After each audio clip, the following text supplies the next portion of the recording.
नमस्कार, स्वागत आहे तुमचे आमच्या चॅनेलमध्ये। आवाज महामुंबईचा, शोध बातमीचा, कौल मनाचा। चला तर मग आमचे चॅनेल शेअर करा, लाईक करा आणि सबस्क्राइब करा। धन्यवाद। मरणानंतर ही यातना, रस्त्याअभावी त्या तरुणाचा मृतदेह न्यावा लागला 1.5 किलोमीटर वाहून। रस्त्याअभावी मृतदेह नेताना नातेवाईकांची कसरत।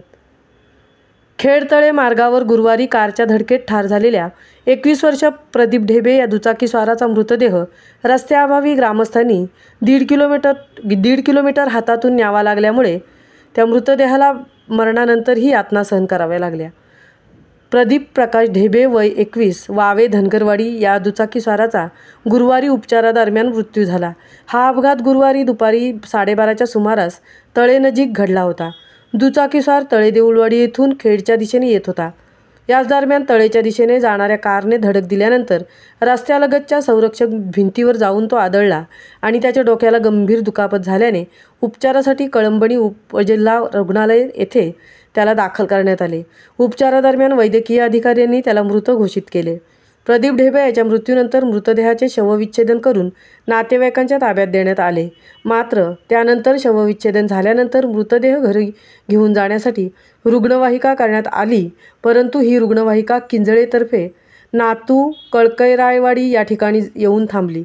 त्यानंतर पुढील मार्ग खराब असल्याने पायी जाण्याशिवाय त्या ठिकाणी पर्याय नसल्याने अखेर ग्रामस्थांनी त्याचा मृतदेह हातात घेऊन तब्बल 1.5 किलोमीटर पायपीट करत तो मृतदेह त्यांना न्यावा लागला। रस्त्याअभावी येथील ग्रामस्थांना नेहमीच अशी पायपीट करावी लागत आहे। मागील 2 वर्षापासून या रस्त्यासाठी निधी मंजूर झाला आहे, मात्र ग्रामस्थांना याबाबत विचारणा केली असता त्यांनी सांगितले की जमीन मालकांनी विरोध केल्यामुळे हे काम रखडलेले असून येथील नागरिकांना स्वातंत्र्य प्राप्तीनंतरही रस्त्यासाठी न्याय मागावा लागत आहे। प्रदीप याच्या मृत्यूपूर्वी 8 दिवसापूर्वी याच गावातील एका महिलेला सर्पदंश झाल्यामुळे त्यांनाही उचलून झोळी करून कळकैरायवाडी या ठिकाणी आणावे लागले। त्यानंतर पुढील उपचारासाठी न्यावे लागले होते।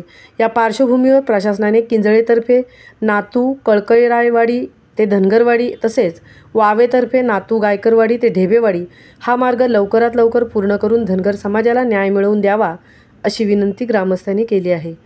आवाज महामुंबईचा चॅनेलसाठी देवेंद्र जाधव सह तृप्ती भोईर, खेड।